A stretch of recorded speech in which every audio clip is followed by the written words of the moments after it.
Good morning, good morning. We are back on our social media channels. So if you are joining us, we are currently live on Facebook, on YouTube, and on X as well. We're going to be adding Telegram into the mix. So if you are commonly in our Telegram channel, looking at the updates there, we're going to be going live there as well. And we're also live here on StreamYard. So if you're joining us, we're grateful to have you with us. We'll be posting this on our ROS Media channel and also in the Telegram group. This is meant to be just a 15, 20-minute sneak peek into this coming Saturday's webinar. If you are not familiar with what we do at the weekends, then we run a flagship webinar every Saturday morning, 10 a.m. UK time. This coming Saturday on the 4th of July, Ian and I are going to be sharing with you what could be worth between $50 to $100 million to you. Sound too good to be true?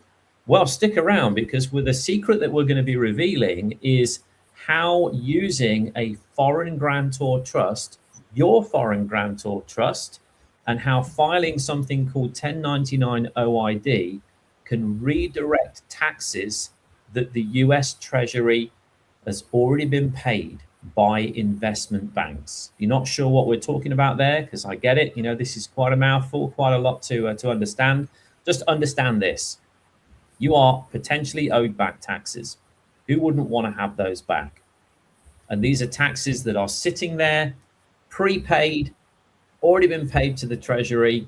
All we're doing is we're redirecting them to your trust that we can administer for you as well.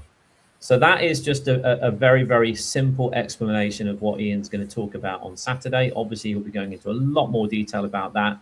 I guess, Ian, if we just gave an elevator view of what's coming up on Saturday, let's start with, you know, how do the banks really make money? You know, most of us are taught that when we get a mortgage or a car loan or a credit card, the bank kind of takes money from someone else's savings or from this vault that they've got of all their account holders' savings. It's all piled up there in the corner, and then they lend a proportion of that to us because we want to buy a house or we want to buy a car. But your research shows something very different, doesn't it?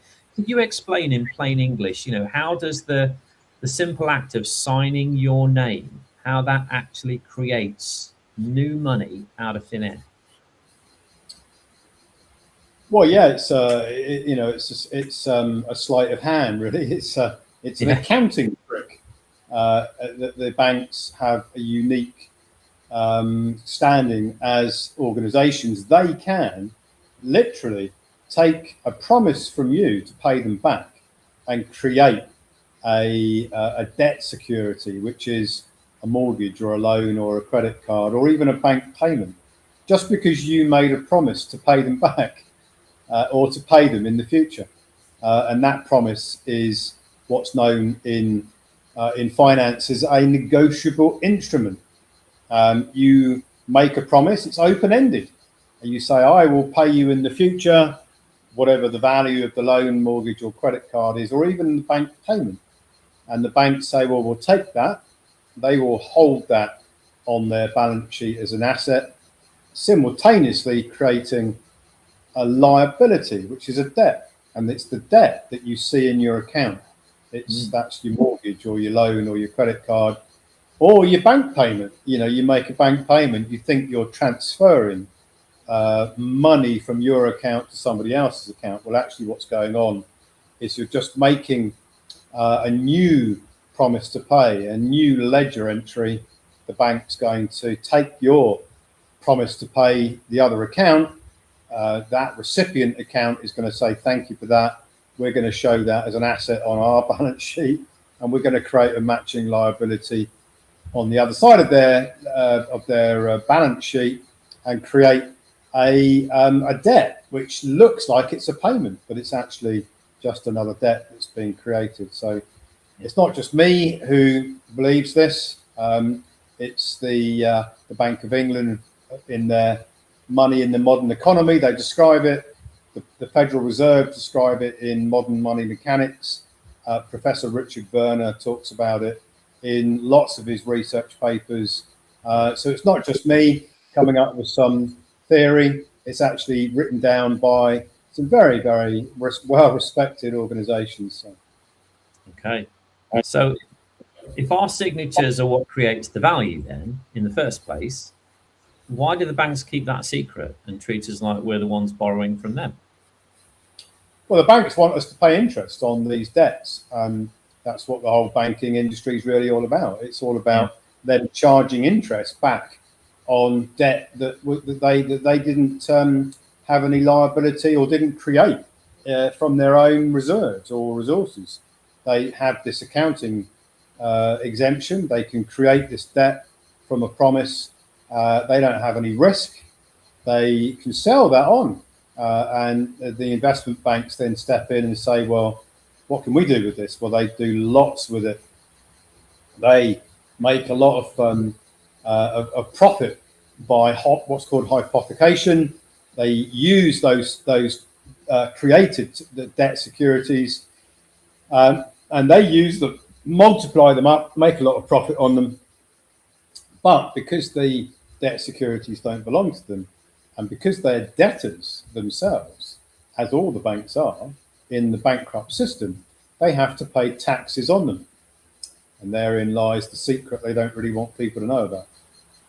Right, let's talk about that then, this under the table mismatch, because you also talk about a massive mismatch in how the big banks handle those taxes as well behind the scenes. In simple terms, how are banks using the loans, the mortgages, the credit cards that we sign to get huge amounts of profit, build up these surpluses while leaving the average person completely in the dark? And what's the mismatch between what should be paid in taxes versus what they are actually paying?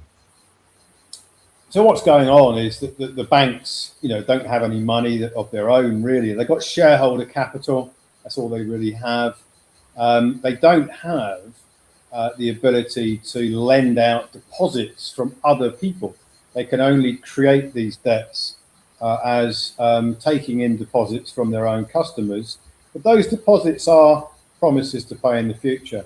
Well, that enables them to use these debts, the securities, hypothecate, as I say, and because they have to pay tax for the use of what I call signature credit, which is human energy, they should be paying taxes. It's called backup withholding tax under the original issue discount methodology. But because it's a voluntary tax, they underfund it. They don't really want people to know the full extent of the tax liability for the use of the signature credit. So they pay nominal amounts, normally 1% of their actual liability. And because it's voluntary, they can voluntarily pay it to the United States Treasury. And because the recipient of the tax, which is the living soul that created the transference of the energy in the first place, never turns up and says, hey, I want the taxes because you owe me tax. Those voluntary tax payments are vastly underfunded. But it doesn't mean that you can't get the taxes, because if you know how to do it, you can claim those taxes, redirection of taxes from the banks they're not paying any more in tax. You're just redirecting the taxes that they paid, but they paid them on the wrong tax modules. And you're redirecting taxes to the right tax module, up to $2 million per year. Wow. And that's where your $50 to $100 million comes from going forward. If you've got 25 to 50 years of playing Monopoly, that's where your 50 to 100 million comes from. Okay, so 2 million a year is what's available to all of you who have the ability to do this with the right structure. As long as you've been playing Monopoly for long enough, obviously there's taxes that are being paid every year. For some of you, it may amount to way more than 2 million. 2 million's the limit.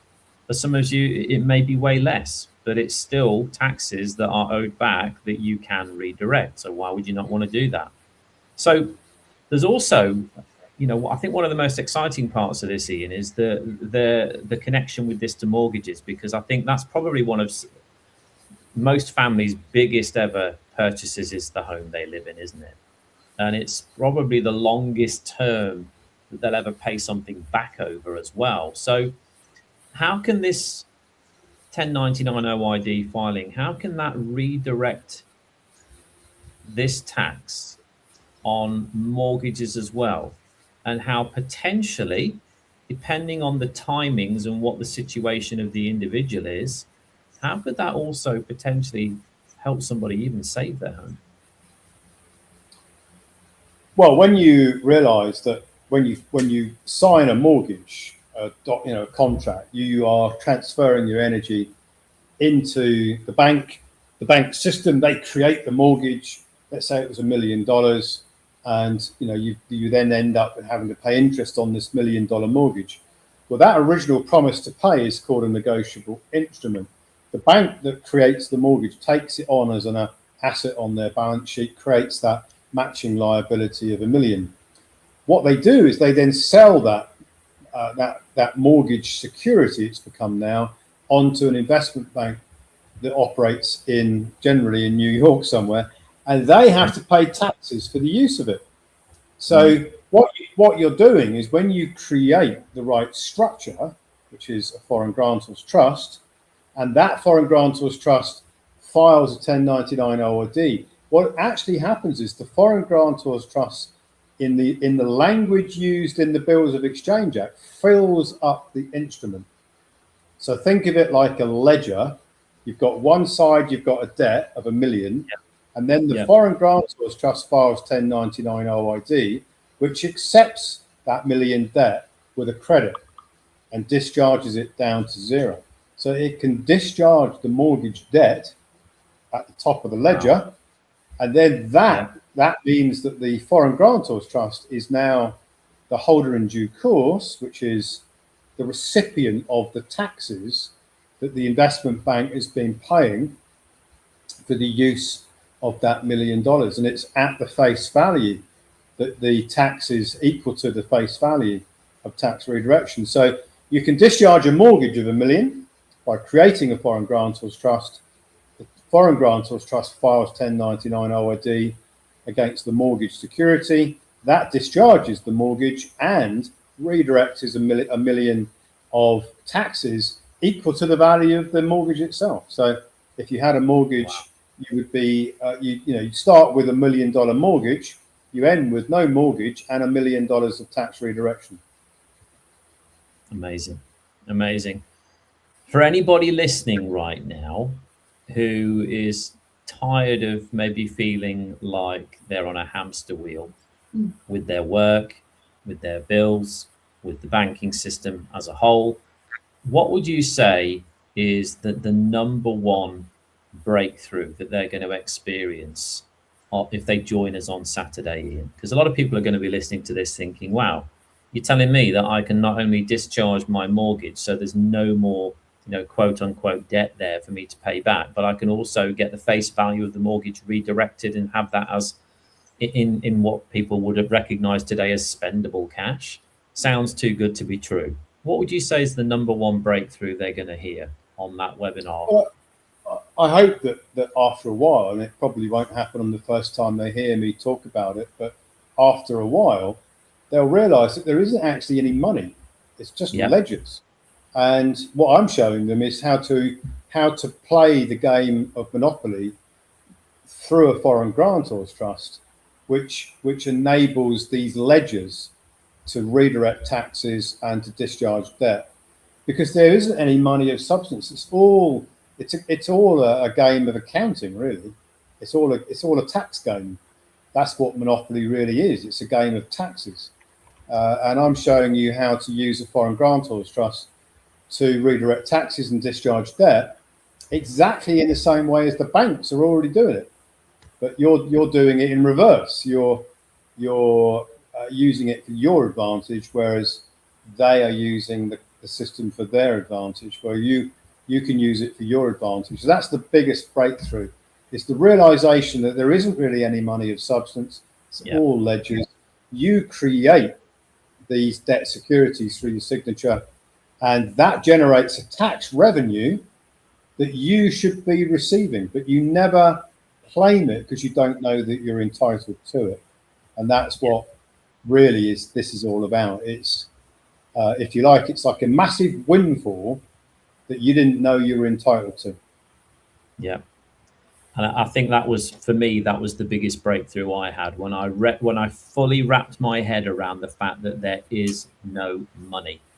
And that's going to take time. It's not something that happens immediately, because we are pre-programmed and we are brought up in a world where we think money is real, that it has value, that the notes in my wallet do have a value to them. But again, they don't. They're just IOUs, they're promises to pay. It even says so in the small print. If you've got a UK banknote, that's what it says at the top. I promise to pay the bearer the sum of. So it's just an IOU. That's all you're handing out. And the only way that you can do that, you can rationalize that and ratify that, is to balance that. Any accounting system, as Ian has said, has two sides. It has an in and it has an out. It has a credit, it has a debt, whatever it may be. So that's how our commercial, how the world, the global banking system works. And as soon as you can understand that it is just ledgers, and that we are contributing to that by pushing out these new securities, these promises to pay, but that we also have the ability to then redirect the taxes that are owed back to us, because the investment banks are using all of those securities for their benefit when they don't even own them. So I'm excited to see you on Saturday morning, 10 a.m. UK time. Join us there. One thing I will say is, because of the nature of this information, guys, as you can imagine, these are big, bold claims that we are making here, 50 to 100 million, but we are going to back it up with solid evidence and solid proof that this stuff works, okay? And that this isn't some dodgy tax loophole. This is using the system as it was designed to begin with. So there's nothing untoward about this. There's nothing risky about doing this, because you are a creditor. And the sooner you get to grips with the fact that you are the creditor, you are the source of all of this, and also that money itself does not exist, that's always been a ruse to keep you in a slavery model, then that is really going to be a paradigm shift for all of you, I feel. So on Saturday, because like I said, the nature of this content being so life-changing, being for many people so controversial in the world that we live in, and the banks don't want you to know this stuff, we always get flooded with registrations for our Saturday morning webinar, but we only have 1,000 seat capacity on those weekend webinars. So my advice is register as quickly as you can. If you want to do that, you can go here, roswebinars.is, reserve your seat, and we will see you on Saturday morning. If you want to learn more about Ian's work, he has written countless technical papers on this with all the historical record, all of the IRS and UCC codes in there to back up that this isn't something that he's just come up with. This is just him taking all of these jigsaw pieces and putting them together for you in a way that's understandable and in a way that is actually achievable as well. If you want to learn more about the technical side, then go to ecclesialaw.is and you will find all of Ian's technical papers there. If you'd rather just listen to Ian and I talk about this on our conversations and our interviews that we do, then you can go to our Ross Media platform and you can see multiple interviews there. But I would say if you want to join us Saturday, then that is your first priority. Register for the webinar. I look forward to seeing you there, as does Ian. Before we let everybody go in, any final thoughts? Yeah, if you want to know more about it, as Andy's mentioned, there's lots of places you can go to read things, but we are relaunching our Ian Clifford avatar very soon, and we'll make that available. So you can ask it questions whenever you want to find something out. It's got a vast library of information, and I think that's the way that a lot of people are going to be able to learn about the whole subject that I talk about on the webinars and we talk about on the interview. So it's on-demand information that you don't have to read a book or join a video library. If you just want to have it on your phone or your computer and you want to ask it questions as you think of them, then I think that's going to become a very popular thing amongst the membership. I think so too. We only spoke earlier on, didn't we, about how members would love to potentially have an audience with Ian, and how practically that just isn't possible, guys, because Ian's working, every single day on the protocols, on doing deep research, on making sure that we deliver for all of you. So we can't pull Ian away from that just to have a chat about, your journey. I'm sure he would love to do that, but it's just not practical. But hey, the avatar is your next best thing. That is an audience with Ian, because it's got all of Ian's knowledge, all of the technical documentation loaded into it. You can ask it any question you like, and it will be able to give you the exact same answer that Ian himself would give you anyway. So I'm super excited for the avatar to launch. Bigger, better than the previous one. So look out for that. And we will see you hopefully on Saturday morning, 10 a.m. sharp, on our webinar platform for our coming webinar, worth between 50 to 100 million, the secret revealed on how your foreign grantor trust filing 1099 OID will redirect those taxes. Those taxes, they belong to you because you are the creditor. See you on Saturday morning, guys. Bye for now.